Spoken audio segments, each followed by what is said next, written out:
Բարեկամներ, սկսում ենք ստատուս քվոն եւ ես ուզում եմ ներկայացնել մեր այսօրվա զրուցակցին Անուշ Սեդրակյան, քաղաքագետ, ողջունում ձեզ։ Այսօր մենք խոսենք ձեզ հետ իրական, այսպես կոչված Հայաստան versus պատմական կամ էլի իրական Հայաստան, որտեղ ինձ համար իրական Հայաստանը այն չէ, որ ինչ որ ասում է այս պարոնը, ինքը այսօր նշեց, որ իրական Հայաստանը իրականում պատմական Հայաստանի երեխան է եւ նաեւ որ իրենք մտադրություն չունեն, հարցը այդպես էր հնչած, արդյոք դուք մտադիր եք կամ ստացվում է որ արդյոք որ դուք գնում եք պատմական հիշողության դեմ, ինքը ասաց ոչ մենք նման ցանկություն չունենք պատմությունը այսպես ասած ջնջելու եւ այս իրական Հայաստան կոչվածն ընդհանրապես պատմականի երեխան է, ինչպես եք մեկնաբանում դա։ Ես մեկնաբանությունը սկսեմ լրիվ ուրիշ տեղից, եթե ինձ թույլ տաք, դուք տեղյակ եք այս քանի ժամանակը մի քանի ժամվա մեջ ինչ է կատարվել, ասենք Քաթարում Համասի դեմ, թե ինչպիսի հարձակումներ են եղել եւ ինչ են անում հիմա ներկա պահին հրեաները,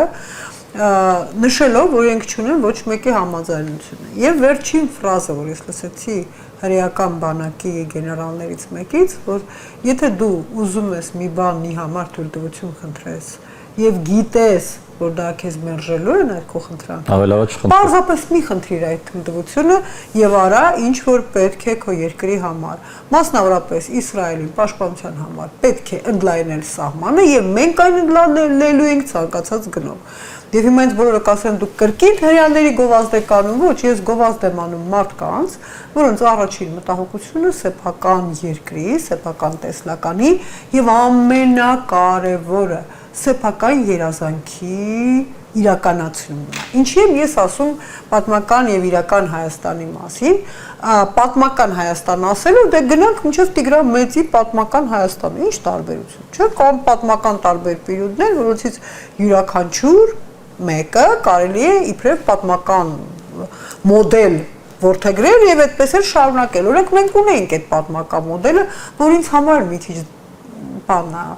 խնդրահարույց է, ծովի ծով։ Դա ռոմանտիկ է քաղաքականություն։ Բայց այստեղ խնդիրը գնում է ոչ թե պատմական եւ իրական գծանշումների, այստեղ խնդիրը խոսք գնում է երազանքի վերացման մասին։ Որտեղ հрьяաները որ սկսեցին իրենց պետության սարքելը, իրենք ոչինչ չունեին երազանքից բացի։ Իսկապես, նայեք, ոչ նյութական ռեսուրս ունեին, ոչ մարդկային ռեսուրս ունեին, ոչինչ չունեին, բացի երազանքի տեսլականի հստակ պատկերացումը, իսկ հետո արդեն խորին համոզմունք կար եւ խորին մեթոդաբանություն, որ այդ երազանքի հասնելու համար ցանկացած ձևերը արդարացված են։ Այս փորձը մի փոքր իրենց տեսանկյունից էս բանը։ Իրանք ոչ թե նկատի ունեն, այսինքն իրական Հայաստան, իրանք ուզում են ասեն, որ եկեք լինենք իրատես, եկեք հասկանանք, որ մեր սահմանը սա է։ Հիմա ինչու է այտենց դա այլ հարց է, բայց մենք ունենք այս Հայաստանը։ Մենք պետք է Արարատ չնկարենք, մենք պետք է մեր խորհրդանիշները փոխենք, մենք պետք է ավելի իրատեսական դառնանք եւ կենտրոնանանք այս Հայաստանի վրա կառուցում ճանապարհներ դեզեն եւ սա է որ պիտի իրականություն լինի։ Ես շատ այսպես հետաքրքիր բան եմ ասում, որ իրականությունը յուրաքանչյուր ազգի համար իրականություն է, բայց եթե դուք նայեք ամենախոշոր, հա, ազգերին, նույն նայենք ամերիկյան կայսրությանը, ինչ որ չափով ժողովրդավարական կայսրությանը, այսպես կոչված, Ամերիկանն ունի իր երազանքը։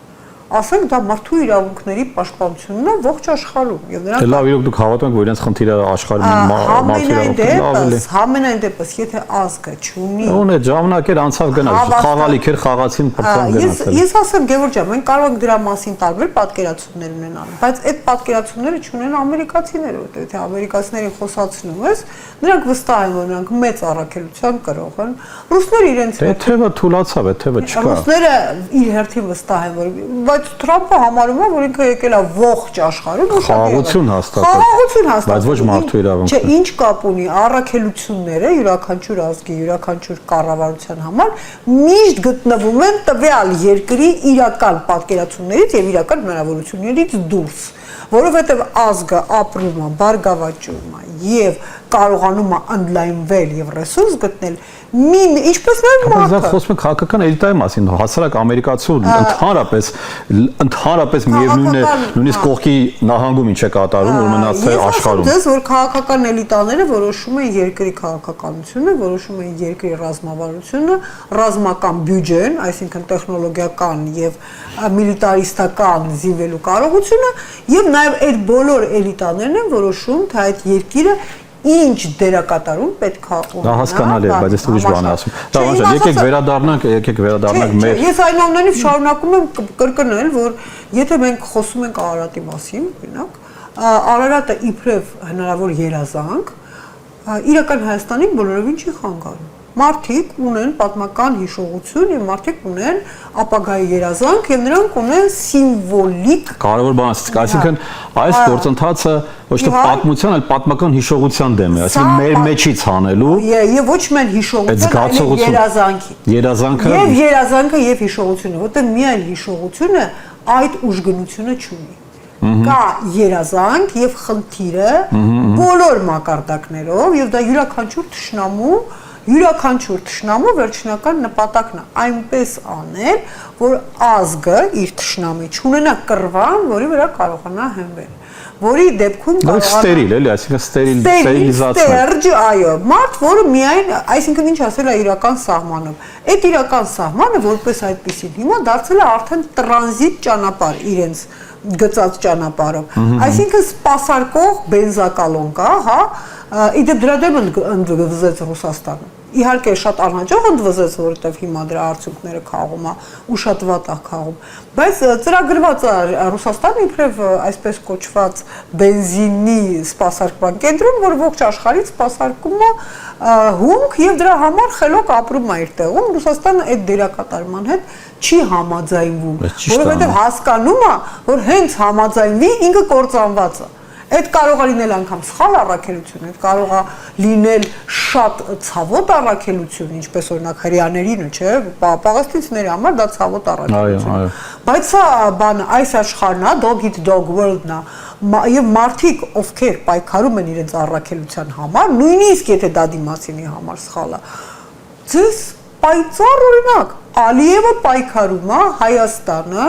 քաղաքական, գաղափարական ազգային թատերաբեմում լրիվ ջնջելու համար կամ պահելու, բայց ինքը դառնա նման ջնջելու համար եւ բան դարձնելու կամակատար, դարձնելու ընդհանրապես առանց բանա, սպասարկող բանը, ամեն ձևի պետություն, որտեղ կրոնը ճնշված է, ձեզ Աչապահյանի օրինակը կրթությունը ճնշված է, մանավանդ հայեցի կրթությունը, վկա եմ փաստը, որ դասագրքերից հանում են ես իմ Անուշ Հայաստանի բանաստեղծությունը, Մեսրոպ Մաշտոց են հանում,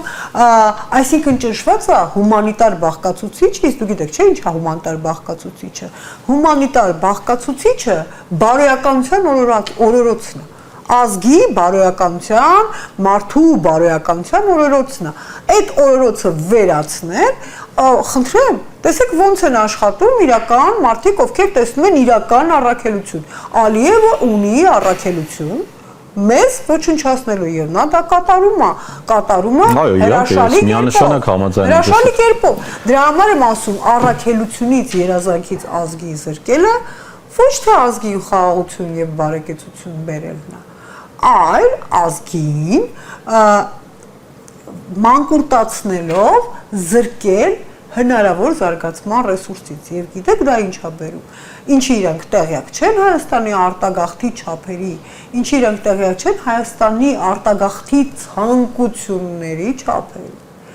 ինչի եթե վաղը մյուս օրը հանկարծ եվրոպական վիզայի ռեժիմը ազատականանա, որ ես ուղղակի վստահ եմ, որ երբևէ չի ազատականանալու, որովհետեւ տառացիորեն վաղը Հայաստանը կդատարկվի։ Իսկ դուք տեղյակ եք, որ հիմա վերջին բաները, հաշվարկները, որ արել են, շատ դուր է գալիս, որտեղ այդ հաշվարկները արել են արաբները,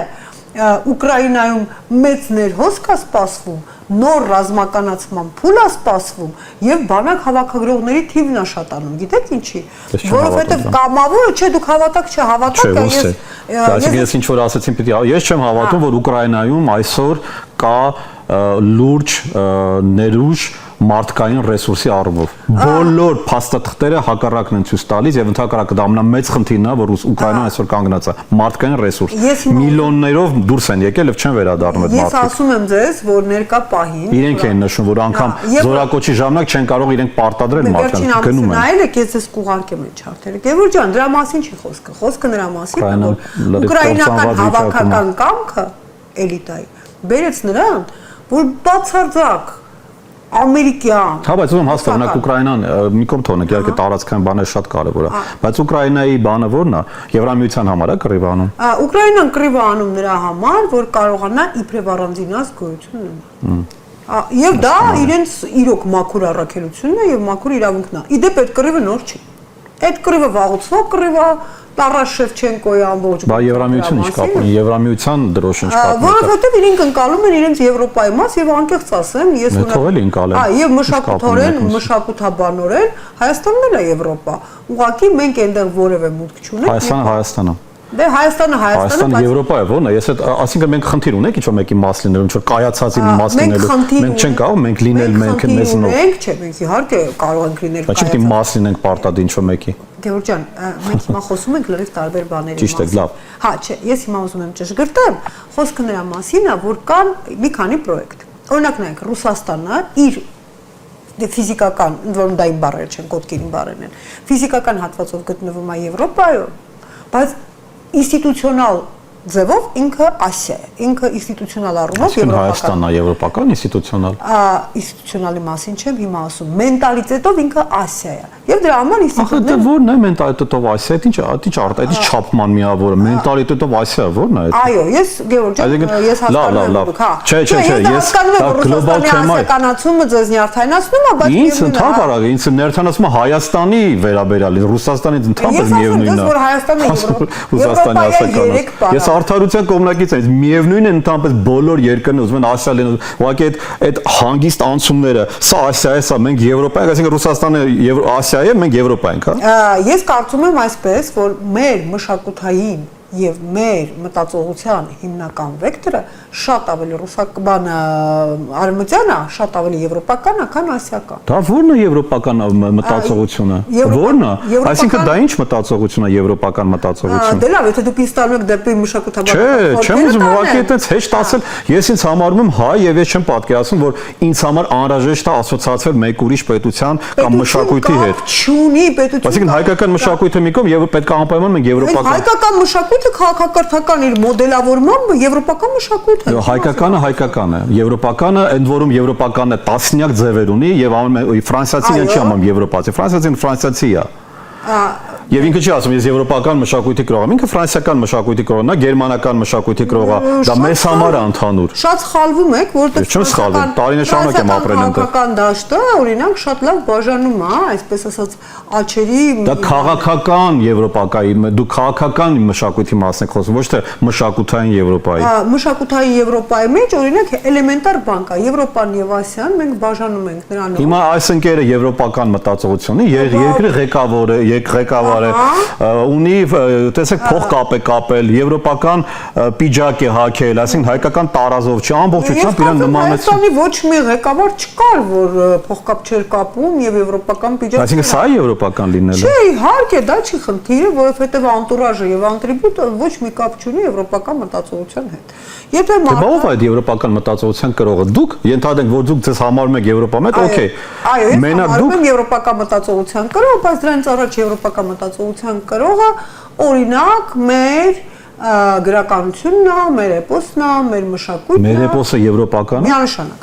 Եվ բացատրեմ։ Անջան, մեր էպոսը հայկական, ինչի՞ պետք է եվրոպական լինի։ Միգուցե եվրոպականն է հայկական։ Միգուցե եվրոպականն է կոչում հայկական կամ կարա լինի բաբելական, կարա լինի եգիպտական, կարա լինի շումերական։ Ինչպես ստացվում որ հայկականը եվրոպական է։ Այն էպոսում, որտեղ կանայք հավասար դեր են կատարում տղամարդկանց։ Դա եվրոպական միայն, հա, իհարկե դա, որտեղ կնոջ ազատականացումը դա եվրոպական։ Ընդհանրապես կնոջ ազատականացումը շատ ու շատ ազգերի մոտ ավելի շուտ է եղել, քան եվրոպացիների մոտ։ Եվ այդ որ ազգի մոտ է։ Նույն Հայաստանի օրինակ։ Ինստիտուցիոնալ շուտ։ Դե հենց այդ եմ ասում։ Մենք ունեցել ենք դեսպան կին, երբ որ եվրոպացիները չունեն նման բան։ Ուզում եմ ասել, բանը ազատ կամքի մոդելը, անհատի, այսպես անխոչնդոտ զարգացում։ Հին հայկական գրականությունը նայեք, դրանք հայկական արժեքներ, այսինքն համամարտկային արժեքներ են, եվրոպական չեն։ Հենց դա որ մենք մեղավոր չենք, որ մենք չենք կարողացել ինքներս հանդիսանալ համամարտկային արժեքների ձևակերպողը, փիլիսոփայորեն ներկայացնողը, քաղաքականորեն ամրագրողը եւ դրա համար արյուն թափողը։ Ցավոք հայերը չեն ունեցել այն շքեղությունը, որ մարդու իրավունքների եւ ազատությունների համար հեղափոխություններ անեն, արյուն թափեն։ Մարդիկ սահմանադրություն են ժամանակին գրել, մենք ունեցել ենք դեռևս Դավիթ անհախտի ժամանակ։ Մենք ունեցել ենք, բայց ցավոք այդ բոլորը ցավոք եթե խոսում ենք այսօր պատմական հիշողության մասին, դա ինստիտուցիոնալ կողմն է։ Հա, մենք բայց այո, բայց եթե մի բան ինստիտուցիոնալ հիմա եթե մենք ունենք լավ տեխնոլոգիաներ, որ գասենք ճապոնիա, դա չի նշանակում որ մենք ճապոնական մշակույթի կրող ենք։ Ցավում եմ, բայց ճապոնական մշակույթը, ճապոնիան իր աշխարհագրական տեղանքով գտնվում է Ասիայում, բայց իր զարգացման վեկտորներով կրկնում է արևմտյան քաղաքակրթական մոդելը։ Դա միգուցե մենք իսկապես մի օր հետաքրքիր զրույց կունենանք այդ հարցով, շատ կարևոր է։ Վերադառնանք մեր քաղաքակրթություն, իմ սիրելի Հայաստան, որտեղ Գիտում եք, չէ՞ որ վերադառնանք մեր ոչխարներին ֆրանսը ինչ բան է։ Տայինա հնչում, հա, Ղևենոն անում։ Իրականում ֆրանսերենում լինում է վերադառնանք մեր գառներին, հնչում է վերադառնանք մեր ոչխարներին, ոնց որ մեր ոչխարներին։ Վիրավորական է։ Չէ, ֆրանսերին անյո է բանը գառը։ Մուտոն, լե մուտոն։ Մուտոնը ոչխարն է։ Դե հա, լավ, մի խոսքով։ Եվ հիմա մեր ոչխարները, ինչպես դուք նշեցիք, նշում են, որ պրովոկացիան տեսնում եք ունիվերից։ Նշում են, որ իրենք երբեք չեն լսել Զանգեզուրյան միջանցք արտահայտությունը, նման բան չկա թղթերում, որևէ մեկ անգամ նման բան չի ասել։ Այդ որտեղից հանկարծ падգամավորներից մեկին Եվրոպայի խորհրդի հայտնվեց զարմանալիորեն խոսույթի մեջ այդ բառը։ Բայց ինչ լավն են, չէ՞։ Իրոք շատ լավն են, Մեր ոչխարները։ Մեր գառները։ Բանը, Գառնուկները։ Այո։ Ամեղ եւ ոչ մեկը, ասենք, չի հասկանում իրենց արժեքը։ Իրենք լավ գտել են այդ տարբերակը, իհարկե դա իրենց հուշել են, ասեմ ձեզ, դա թուրքական տեխնոլոգիա է, երբ որ եթե մի բան կա ճշմարտություն կա, որը բացահայտ ճշմարտություն, այսինքն ինչի՞ եմ ասում թուրքական, Գեբելսյան տեխնոլոգիա է, ժամանակվանից է գալիս։ Եթե բացարձակ ճշմարտություն կա, որ ուղղակի աչքի է զարնվում եւ ուր որա կպայթի, ամբողջ իշխանական ռոպագանդան սկսում է ասել ճիշտ հակառակը, ընդ որում ասում է ճիշտ հակառակը այնպիսի ուժով եւ այնպիսի մակարդակներով, որ մարդիկ ընկնում են շփոթմունքի մեջ, բայց գիտեք դրա հիմքում ինչն է, որ մարդիկ ուզում են դրան չհավատալ։ Դա այնքան սարսափելի է, դա այնքան մտահոգիչ է, որ մարդիկ ուզում են դա չտեսնել,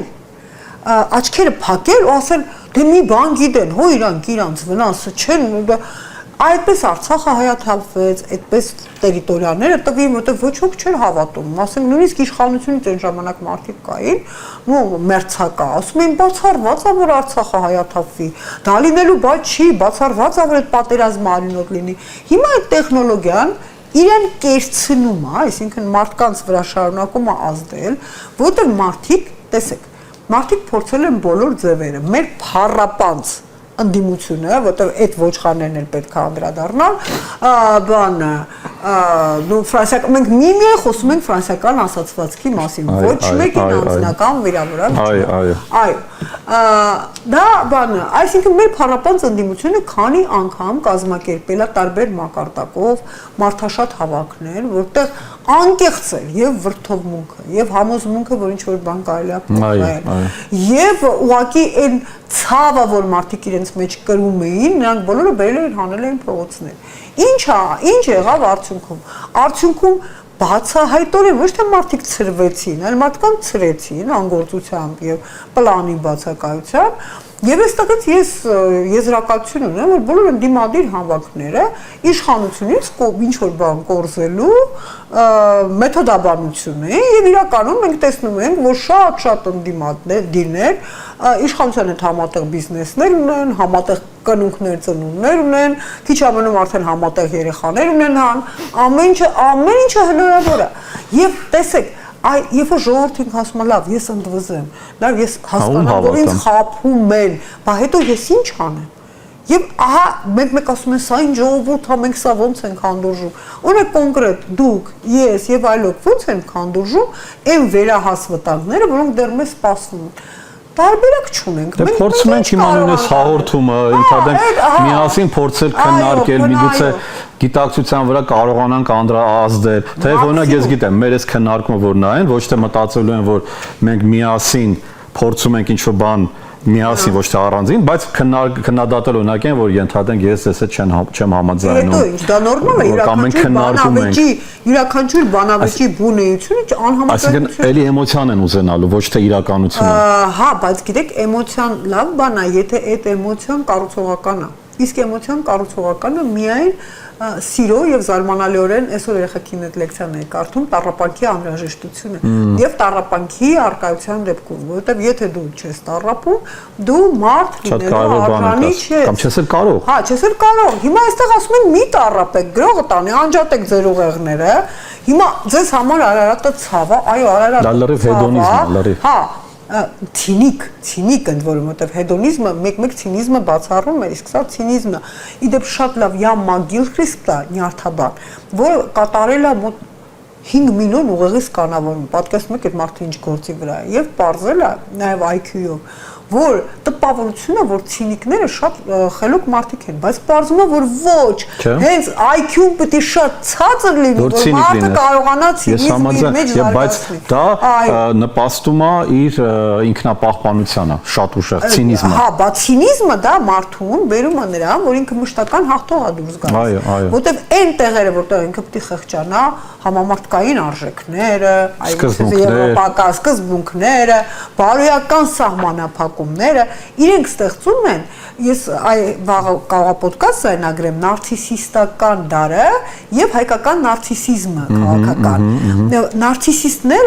Նարցիսները, որոնք դա հատուկ հոգեբանական շեղում է, պսիխոպաթիայի ձև է, բոլորը թվում է հա նա նարցիս է, այսինքն ինքնասիրարված է, երբեք նարցիսիզմը, մանավանդ պերվերս նարցիսիզմը, որ ես պատմում եմ, այո, դա բանի պսիխոպաթիայի շատ լուրջ պսիխոպաթիայի ձև է, եւ եթե նարցիսը գալիս է ինչ-որ մի բան, որ իր հոգու դատար կլցնի, դրանք նեղացած երեխաներն են, բոլորը ժամանակին շատ նեղացած են եղել։ Նա բոլոր ձևերին, բոլոր հանցագործություններին, բոլոր աբյուզերական վարքերին գնում է, որովհետև նրա բարոյականությունը այդպես էլ կոչվում է, բանա, ռետինեա։ Նա ունի ռետինե բարոյականություն, ինքը կարա այդ բարոյականությունը ոնց ուզենա ճկի։ Անուշից կարող եք այս պարոնի մոտավոր ախտորոշումը տալ։ Դե ախտորոշումը ես, գիտեք ոնց է, ճիշտ է մեր շատ հոգեբաններից առավել քաղաքական հոգեբանություն։ Ուրա բերեք մեկին, որ մի անգամ դառնա։ Ես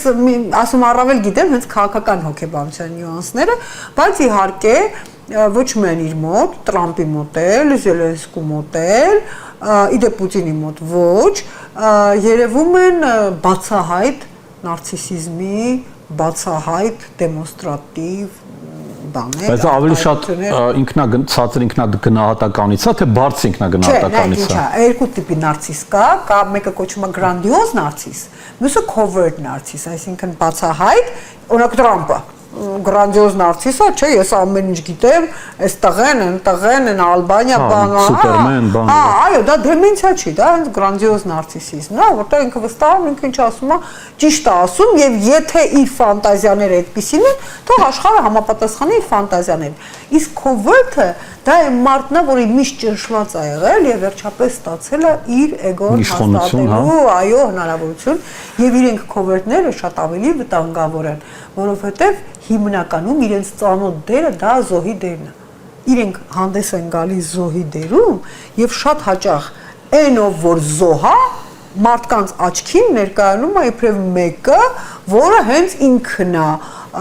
դիկտատորը, պսիխոպատը եւ այլ եւ այլ, դեռ կարող են մարդուն հասցնել, հետո ասեն, բայց ես ինչ ասեցի։ Այդ պերվերսիվ, այդ covert թաքնված նարցիսները շատ վտանգավոր են, մանավանդ վտանգավոր են քաղաքականության մեջ եւ բժշկության մեջ։ Եվ քանի որ ժամանակի խնդիր ունենք, ուզեի ամփոփեինք ընտրություններին նախընթաց, այս գործընթացների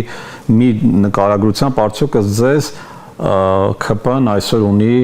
ինչպես ոմանք պնդում են, էլի երկու հակասական մոտեցում կա, որ նրանք չունեն շանսեր վերընտրվելու եւ ընդհակառակը ունեն շատ բարձր շանսեր վերընտրվելու համենայնպես մեծամասնություն ձևավորելու առումով։ Ասեմ ձեզ, եթե արդար ընտրություններ լինի, որտեղ հաշվի կառնվի ժողովրդի կարծիքը, բանը, նրանք ստանալու են միմիայն իրենց պետական պաշտոնյաների, պարեկների եւ նրանց ընտանիքների ձայները, որը քիչ չի։ 15%, հա։ Նու հա, այդ մաքսիմալն է, բայց քանի որ արդար ընտրություններ չեն լինելու եւ բոլոր հիմքերը դրան կան, անդիմադիր քաղաքապետի, համայնքապետի սպանություն,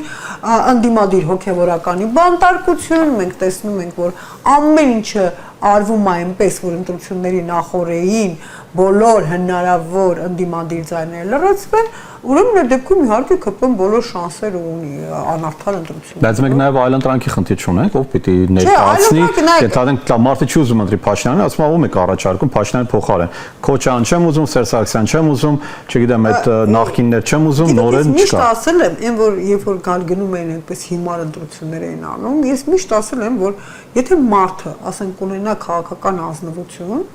հա, նա կարող է ուղղակի կոչ անի եւ իսկապես դա էլ է հնարավոր կոչ անել, որ ուղղակի բանով բացահայտորեն բոյկոտվեն ընտրությունները, այսինքն բոյկոտվեն ոչ թե նենց ամեն մեկը իր տանը նստի, այլ մարդիկ այո, ակցիա լինի դա։ Եվ ցույց տրվի, որ ոչ մեկը չի ձգտում իշխանության, որ մարդիկ ուղղակի հասկանում են, որ անգամ ալտերնատիվ չլինելու դեպքում իրենց ալտերնատիվը ոչն է, ներկայդրությանը, ներկա իրավիճակի եւ դա տարբերակ է, բայց ցավոք ոչ մի քաղաքական միավորում այդ տարբերակին չի։ Հանրան, շատ շնորհակալ եմ այս բուրըն կենթանի այսպես լայվ քննարկման համար։ Ես վստահ եմ, որ մեր հեռուստատողներն էլ կգնահատեն նման տիպի քննարկումները։ Ես էլ կարծում եմ, որ կարևորը քննարկման մեջ միշտ ոչ թե այսպես ասած ջան ասել, ջան լսելն, այլ գալ այդ ճշմարտություններին, իրականությանը քննարկման բանավեճի միջոցով դուք էլ հետևեք մեր աշխատանքներին, մենք շնորհակալություն ենք հայտնում քաղաքագետ Անուշ Սեդրակյանին ժամանակ գտնելու։ Ես որ Հայաստանը Եվրոպա է եւ Այո, ես էլ միշտ այդ կողմնակից եմ, մի փոքր այլ բան է ուզում առաջ տանել, բայց դա մասին առանձին կխոսանք, կլինի։ Շնորհակալություն ձեզ, հերոսատողներ, լավ եղեք։